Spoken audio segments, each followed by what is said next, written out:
নমস্কার, কেমন আছো সবাই? কুকিং উইথ পূজা চ্যানেলে স্বাগত। আবারও চলে এলাম নতুন রেসিপির ভিডিও নিয়ে। আজকে রেসিপিতে থাকতে চলেছে প্রত্যেকটি মানুষের অতি পছন্দের মাছ, শঙ্কর মাছ।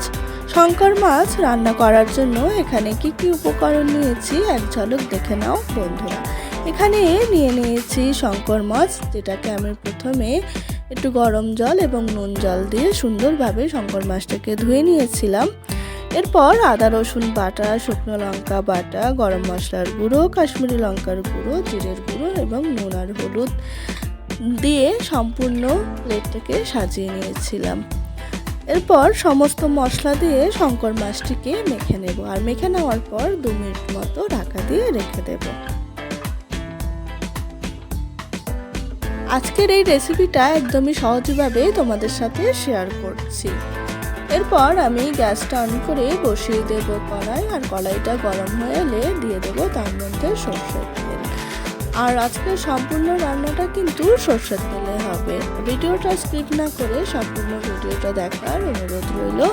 আর যারা যারা আমার চ্যানেলে নতুন, চ্যানেলটিকে অবশ্যই সাবস্ক্রাইব করে নিও।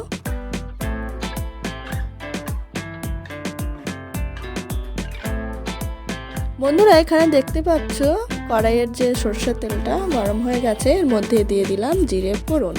ফোড়ন দেওয়ার পর মেখে রাখা মাছগুলো দিয়ে সুন্দরভাবে কষাতে থাকবো প্রায় 15 থেকে 30 মিনিট মতো।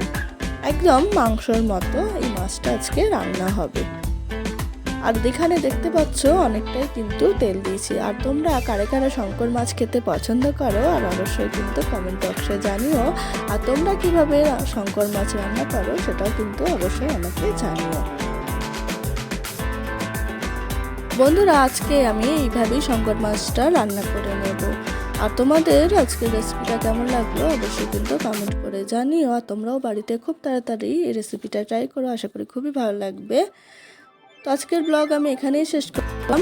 বন্ধুরা, দেখা হচ্ছে নতুন কোনো ব্লগে। তোমরা সবাই ভালো থেকো, সুস্থ থেকো। টাটা।